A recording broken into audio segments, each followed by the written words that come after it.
Babat Dermayu. Menurut Babat Dermayu, penghuni pertama daerah Indramayu adalah Raden Arya Wiralodra yang berasal dari Bagelen, Jawa Tengah, putra Tumenggung Gagak Singalodra yang gemar melatih diri, olah kanuragan, tirakat dan bertapa. Suatu saat, Raden Wiralodra Tapabrata dan semedi di perbukitan Melaya di kaki Gunung Sumbing. Setelah melampau masa 3 tahun, ia mendapat wangsit. Hai Wiralodra, apabila engkau ingin berbahagia, berketurunan di kemudian hari, carilah lembah Sungai Cimanuk. Manakala telah tiba di sana, berhentilah dan tebanglah belukar secukupnya untuk mendirikan pedukuhan dan menetaplah di sana. Kelak tempat itu akan menjadi subur makmur, serta 7 turunanmu akan memerintah di sana. Dengan didampingi Ki Tinggil dan berbekal senjata cakra undaksana, berangkatlah mereka ke arah barat untuk mencari Sungai Cimanuk.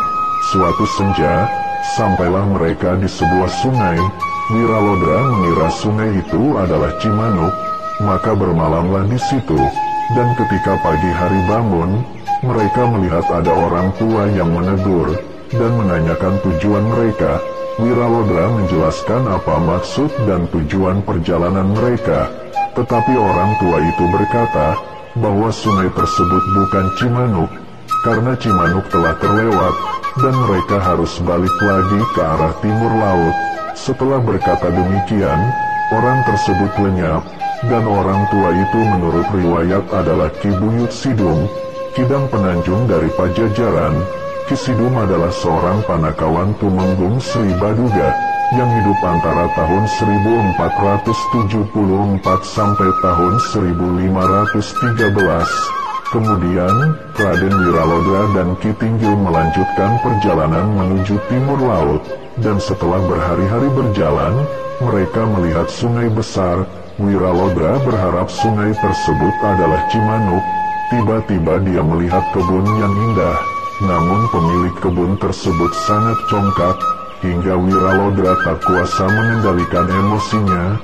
Ketika ia hendak membanting pemilik kebun itu, orang itu lenyap, hanya ada suara, "Hai cucuku Wiralodra, ketahuilah bahwa hamba adalah Ki Sidum, dan sungai ini adalah Sungai Cipunegara. Sekarang teruskanlah perjalanan ke arah timur. Manakala menjumpai seekor kijang bermata berlian, ikutilah di mana kijang itu lenyap, maka itulah Sungai Cimanuk yang Tuan cari."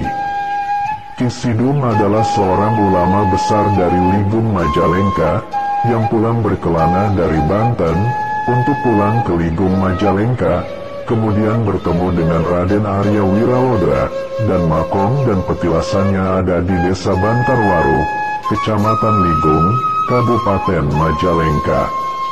Saat mereka melanjutkan perjalanan, bertemulah dengan seorang wanita bernama Dewi Larawana yang memaksa untuk dipersunting Wiralodra, namun Wiralodra menolaknya, hingga membuat gadis itu marah dan menyerangnya.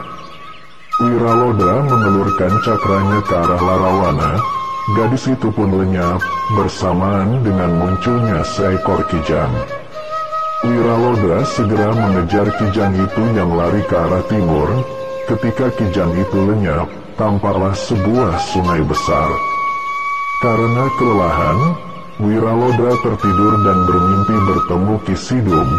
Dalam mimpinya itu, Ki Sidum berkata bahwa inilah hutan Cimanuk yang kelak akan menjadi tempat bermukim. Setelah ada kepastian lewat mimpinya, Wiralodra dan Ki Tinggil membuat gubuk dan membuka ladang. Mereka menetap di sebelah barat ujung Sungai Cimanuk. Pedukuhan Cimanuk makin hari makin banyak penghuninya, diantaranya seorang wanita cantik paripurna bernama Nyi Endang Dharma. Karena kemahiran Nyi Endang dalam ilmu kanuragan, telah mengundang Pangeran Guru dari Palembang yang datang ke lembah Cimanuk bersama 24 muridnya untuk menantang Nyi Endang Dharma. Namun semua tewas dan dikuburkan di suatu tempat yang sekarang terkenal dengan Makam Selawe. Untuk menyaksikan langsung kehebatan Nyi Endang Dharma, Raden Wiralodra mengajak adu kesaktian dengan Nyi Endang Dharma. Namun Nyi Endang Dharma kewalahan menghadapi serangan Wiralodra, maka dia meloncat terjun ke dalam sungai Cimanuk dan mengakui kekalahannya. Wiralodra mengajak pulang Nyi Endang Dharma untuk bersama-sama melanjutkan pembangunan pedukuhan.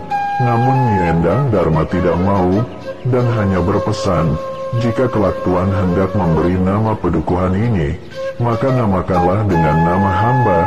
Kiranya permohonan hamba ini tidak berlebihan, karena hamba ikut andil dalam usaha membangun daerah ini untuk mengenang jasa orang yang telah ikut membangun pedukuhannya.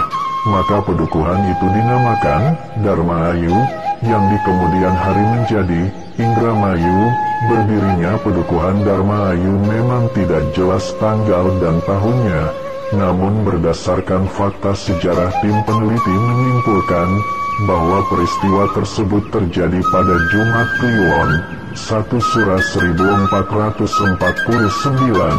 atau 1 Muharram 934 Hijrian yang bertepatan dengan tanggal 7 Oktober tahun 1527.